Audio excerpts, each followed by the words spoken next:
Welcome, brave souls, to a night of mystery and terror. Are you ready to step into the darkness? Hold your breath, because tonight's story will haunt you long after the lights go out.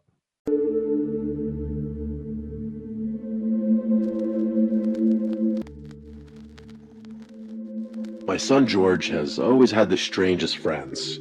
I'm not sure why, but in his earlier years, he always attracted what would be considered the weird kids. I've got a ton of stories about this, but there's one that kind of sticks out like a thorn. He was in the 4th grade, and we had just moved due to my husband's reassignment, so George was new to his school. He had always been an outgoing and friendly kid, so my husband and I weren't particularly worried about his ability to make new friends. We were transitioning well as a family, and everything was going well with him at school. I was beyond pleased the first time I met all of George's classmates' parents, as they all seemed like upstanding, honest people. A few months after the move, I got a call from George's school in the middle of the day requesting one of his parents come in to discuss an incident involving him and another student. My husband was at work, so I assumed the responsibility and agreed to meet with the principal after picking up my son. I remember feeling a mixture of anger and confusion. Anger, obviously. I mean, my son had probably been in a fight, which I'd need to punish him for should I find out he was the antagonizer. But confusion as well. Physical altercations were very uncharacteristic of George, which made this more concerning to me. As I was walking him to the principal's office, he refused to answer any of my questions about the situation, which was also very unlike him. Usually, he was extremely talkative and what you'd call an oversharer, so his silence was somewhat unsettling. I figured he was either embarrassed or scared, so I didn't think much of it. The principal asked that George sit in the waiting room outside his office, so that's where I left him. After closing the door, the principal directed me to a chair in front of his desk, which is where I sat down. He began asking me questions about George, the kinds of questions you'd expect. How is his behavior at home? Does he listen? Does he talk back? Is he respectful? You know, things like that. I had nothing but positive things to say. George was an extremely well-behaved and respectful boy, and that's not the mother in me. I was just telling the objective truth.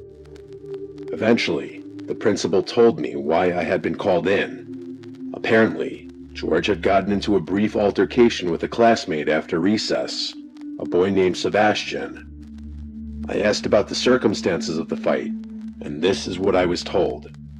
They had been the last 2 students outside, and they were walking up the stairs together. Seemingly out of nowhere, George pulled an eraser out of his pocket and struck Sebastian over the head with it, causing him to fall to the ground and start screaming. I was baffled. It was totally unlike George to do something like that without being provoked. Plus, I had heard about the Sebastian boy before.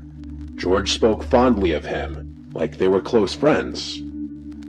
I asked the principal more questions, but he didn't seem to have the answers, and ultimately admitted that no one had seen the incident, but both boys had independently confirmed details of the story. He then said that George wasn't in trouble, as a little fight wasn't too uncommon. He told me that he just wanted to inform me, and that no further action would be taken, which definitely calmed me down. After that, he excused me, so I left. George was still silent about the whole thing as I drove him home, and only opened up to me right before bedtime. Admittedly, I had grown frustrated with him for not talking to me, which was probably why he quit the silent act. He told me that Sebastian had tricked him. I asked him to elaborate, and he told me that they had been playing make-believe Street Fighter.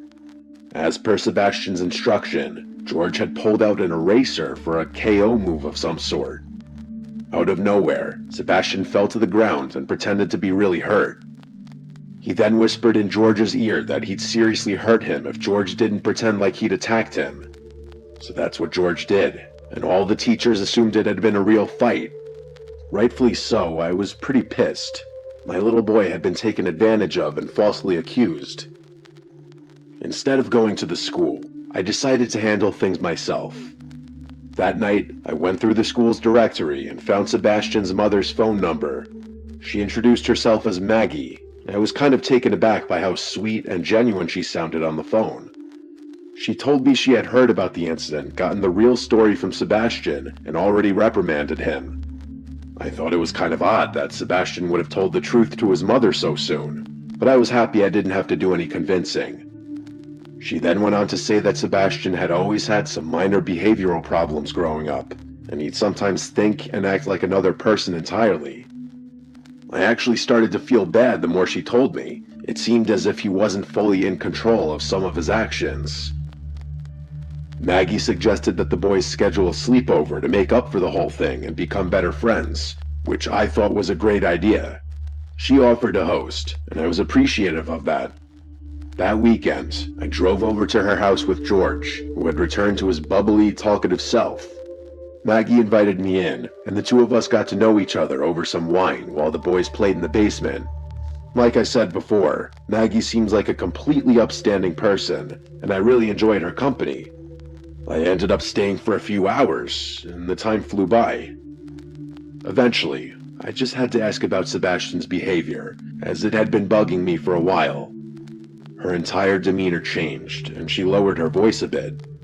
She told me that he often had trouble making friends, and that he's seen a few doctors, all of whom think it's something he'll outgrow soon. She went on to say that he's gotten much better at controlling himself, and the fact that he was being more social at school was a good sign. I didn't inquire much more than that. I just wanted to make sure my son would be safe for the night. Maggie promised me George would be in good hands, and that Sebastian didn't have a history of getting physical or violent, more so just acting strange. That was enough reassurance for me.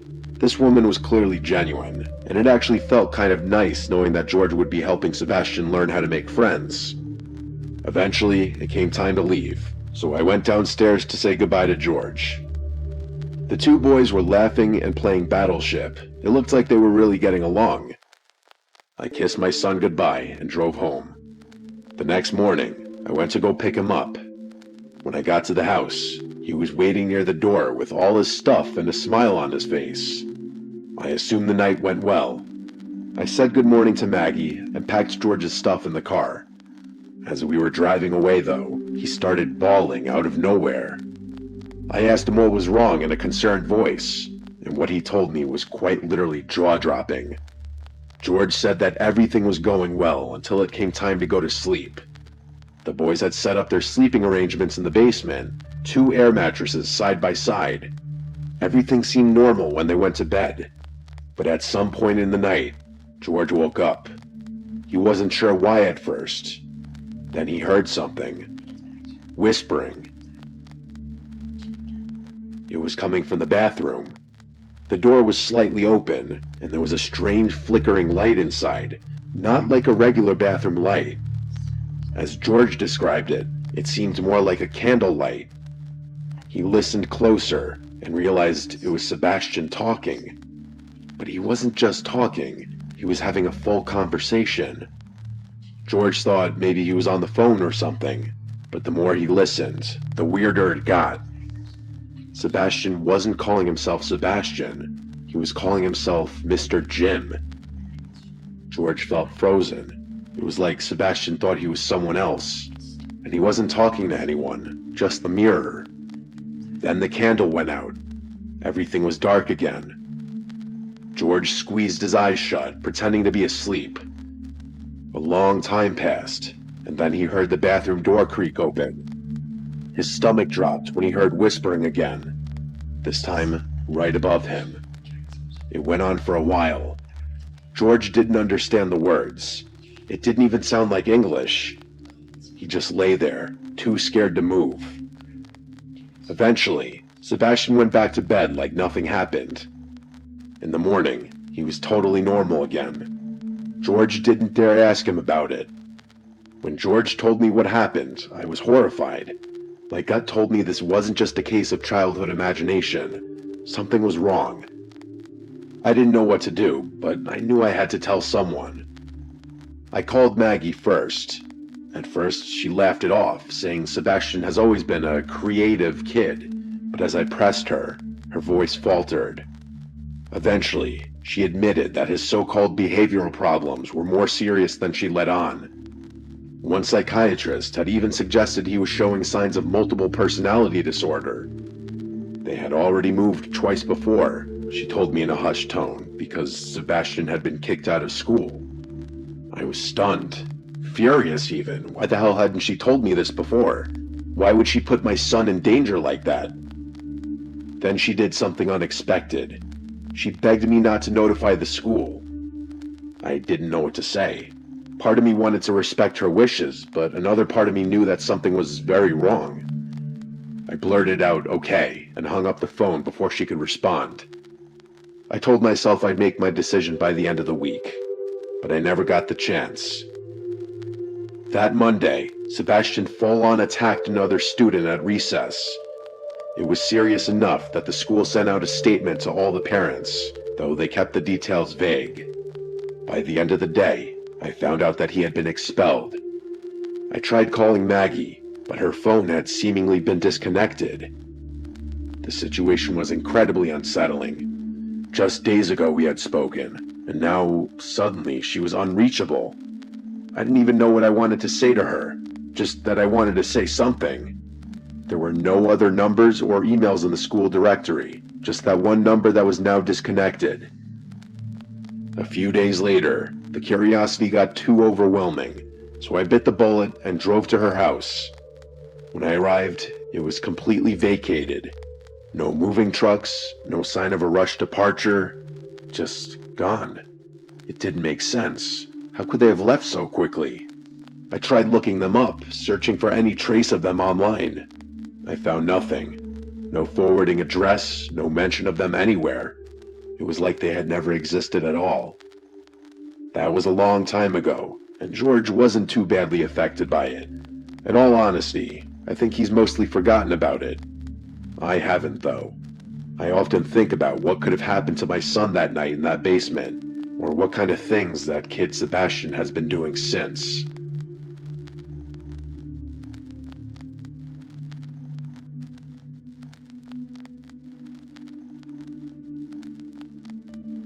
My upbringing was a little unorthodox. I grew up in a Southern Baptist household, the kind where we didn't believe in ghosts, but were absolutely certain about demons. Let me explain. If something strange happened, it wasn't a spirit or wandering soul. It was something darker, something biblical. I never fully bought into it, but the message was drilled into me from a young age. Rejecting demons meant rejecting scripture itself. My mother, though, was different. Faith was optional for her. She wasn't atheist or agnostic, just indifferent. She'd say things like, "God and I have an understanding," whenever I pressed her about church. While I leaned into religion as a source of structure and stability, she drifted further from it. It was one of the many things that widened the gap between us. I won't sugarcoat it. My mother struggled with addiction, mental health issues, things she never wanted help for. Some days she was functional, others she was downright insane. I tried not to take it personally, but it was hard.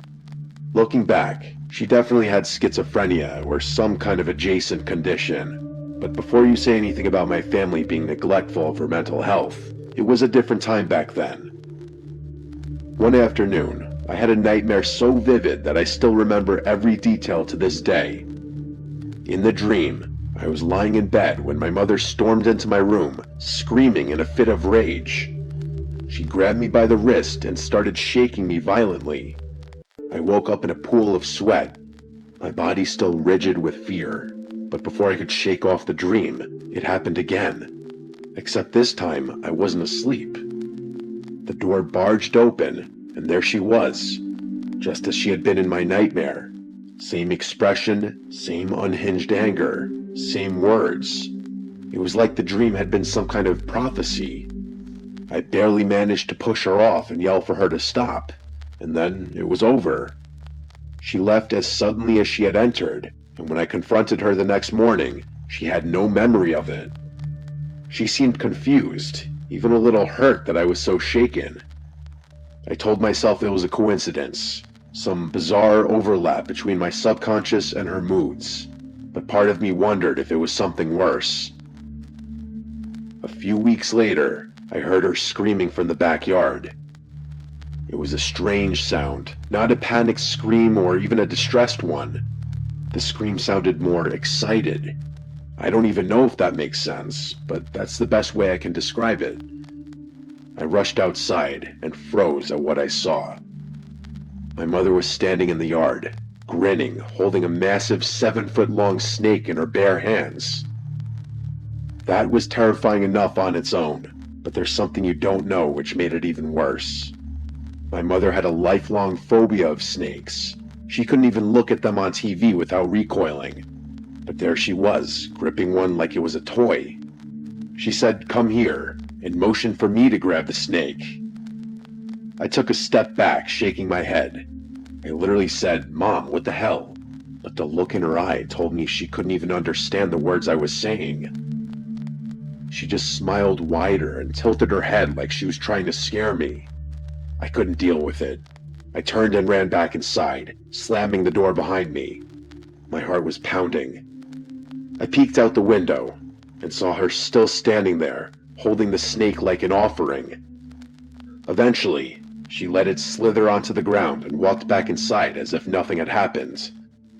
Later, when I asked her about it, she shrugged like I was making it up. She told me I must have had a strange dream and refused to entertain me when I continued to ask about it. That was nothing compared to what I'm about to tell you, though. That winter, my church held an overnight lock-in. I was relieved to go. Church was my escape, a place where I could be around predictable, normal people.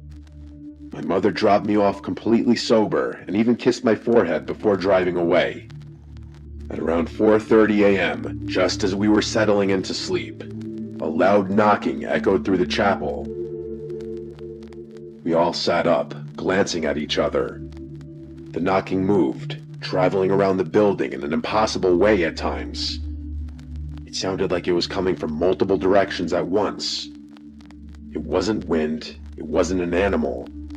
It was rhythmic, circling the chapel like someone or something was trying to break in. The pastor, the only one with a key, was asleep in his office and hadn't heard a thing. I ran to wake him, and as soon as he stepped into the chapel, the knocking stopped. He opened the front doors and literally stumbled back in fear. Standing there, barefoot and sweating in the freezing air, was my mother. Her clothes were disheveled, and her hair was dripping with sweat. Her lips were moving, but I couldn't hear what she was saying. She didn't acknowledge the pastor. Her eyes locked on me immediately. A slow, unsettling smile stretched across her face as she walked toward me. I wanted to run. The pastor tried to hold me back, whispering, "Stay here." But I felt completely powerless, like I had no choice but to go with her. I climbed into the car, afraid that she was going to do something, but she didn't. The drive home was silent. She didn't speak, didn't explain. She didn't answer when I asked why she was there. When we got home, she stopped in the doorway and just stared at me. She stood there silently watching me as I walked to my room. I closed the door, locked it, and lay awake for hours, listening. In the morning, she was in the kitchen cooking breakfast. She was cheerful and clearly oblivious to what had happened the night before. She jumped back when she saw me, saying she was just about to pick me up from the church. I felt the blood drain from my face. She had no memory of knocking on the church doors. No memory of driving me home. It was freaky. I expected someone, the pastor, a church elder, even one of the chaperones, to say something about what had happened, but no one did. It was like they didn't know what to make of it, or worse, they didn't want to. That's kind of the way people treated my mom back then. That was decades ago. She's gone now, but her memory is something that will never leave me, for better or for worse. I don't know if I believe in demons or the supernatural anymore, but I can't explain what happens. The logical explanation is that she was suffering from mental illness, maybe addiction withdrawal, or maybe something else entirely. But the memory lapses, the eerie timing, the way she acted like a different person some nights, it still haunts me. I tell myself there's a rational answer for all of it. But even now, I'm not sure I believe that.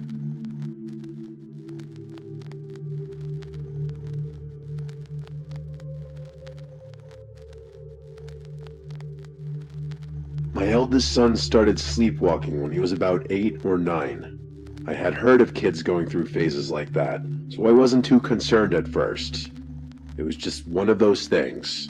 A little unsettling, sure, but nothing I thought much about. I'm a pretty light sleeper, so none of my kids have ever been able to sneak around the house at night without me knowing. That's actually how I first figured out about my son's habit. Most nights, I'd wake up and find him standing in the hallway outside my bedroom, rocking slightly on his heels, shifting his weight from foot to foot. His eyes would be open, but they weren't seeing anything. That was the one part that always got me. For any of you who have lived with a sleepwalker, you know exactly what I'm talking about. His gaze would pass right through me, empty and distant, like he was looking past me into something I couldn't see. It was always extremely strange, and I never fully acclimated to finding him like that. Sometimes he'd mumble something under his breath, words too soft and slurred to understand. Other times, he wouldn't make a sound, just standing there, breathing in that slow, steady way that somehow made it even worse. I'd gently guide him to bed, whispering his name, telling him everything was fine. He never seemed to remember any of it in the morning. Things escalated a few months after I made the realization that he was a sleepwalker. One night, I woke up to a rhythmic tapping sound. It sounded like water droplets repeatedly dripping onto a window pane, only it wasn't raining outside. It was soft, barely loud enough to wake me.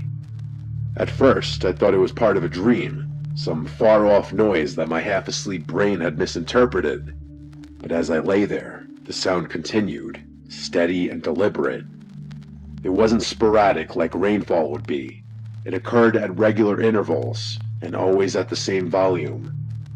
I kept listening, trying to figure out what it could be. It wasn't the house settling, and it wasn't the wind outside. It was too precise. Once I realized the tapping wasn't going to stop, I begrudgingly accepted that I'd have to deal with it. I sat up and looked towards the door, which is where the sound was coming from. My husband was fast asleep, and I didn't want to disturb him. I should mention that I wasn't scared, just curious. Otherwise, I probably would have woken him up. Anyway, I got out of bed to investigate. When I stepped into the hallway, I saw him. My son facing the wall, his forehead lightly knocking against it in slow, measured taps. His fingertips gently grazed the wall in rhythm with his forehead taps, as if he was trying to walk through it. I remember calling his name, my voice barely above a whisper.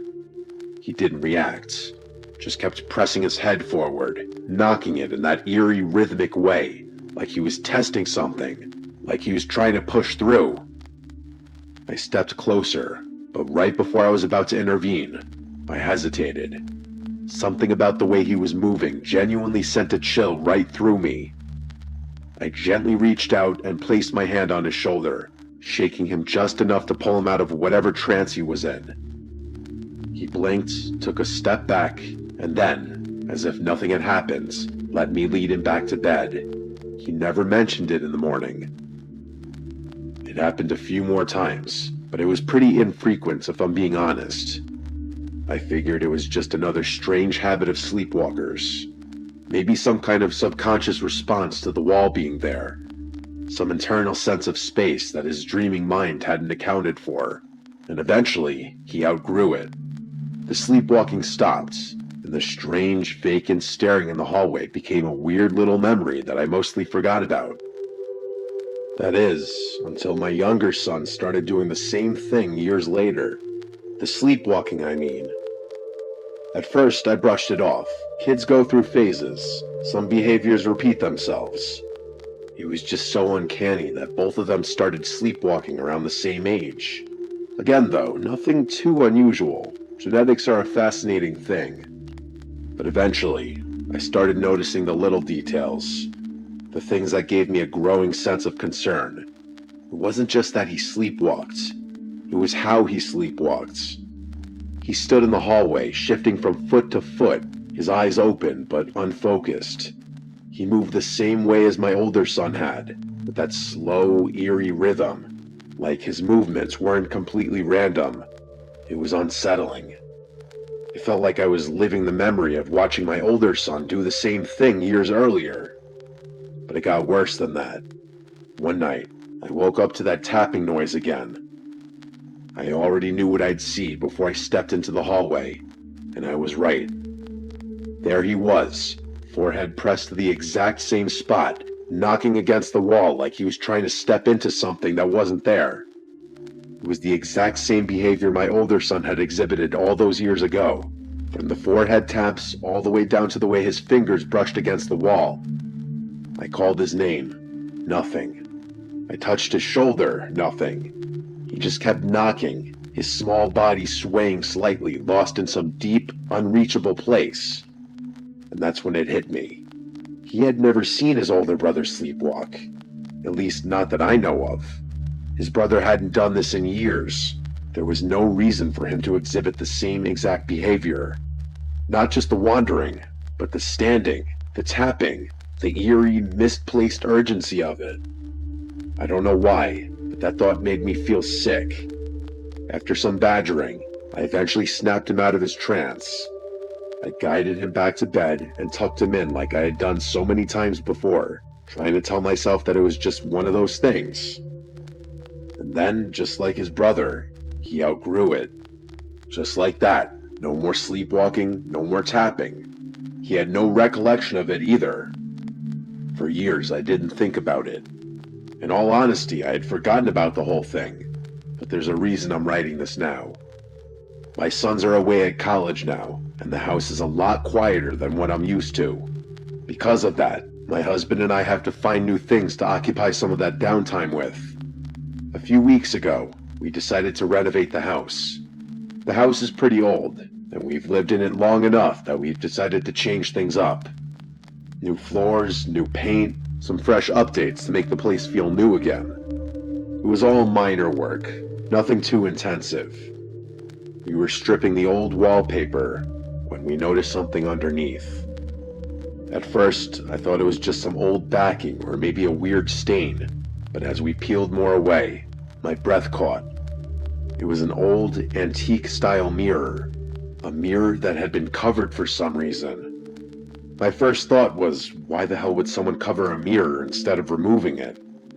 I felt ridiculous, standing there staring at a piece of glass like it was going to do something, but I couldn't help but feel like we weren't supposed to find it, like it had been sealed away for a reason.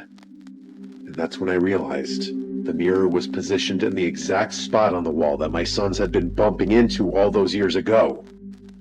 The memories came flooding back, and I stood there in shock. There was no logical reason they should have known it was there. They couldn't have. And yet, somehow, they had. Both of them had independently been trying to walk into something that was impossible to see through the wallpaper. Forget about the fact that they were unconscious. I immediately got rid of that mirror, but I'm still pretty freaked out by the whole thing. There's got to be some kind of rational explanation for this, but I can't think of one. I still don't know what to make of this. I really don't. Don't miss out on amazing content. Hit that subscribe button and turn on the notification bell to stay updated with our latest videos. Join our community today.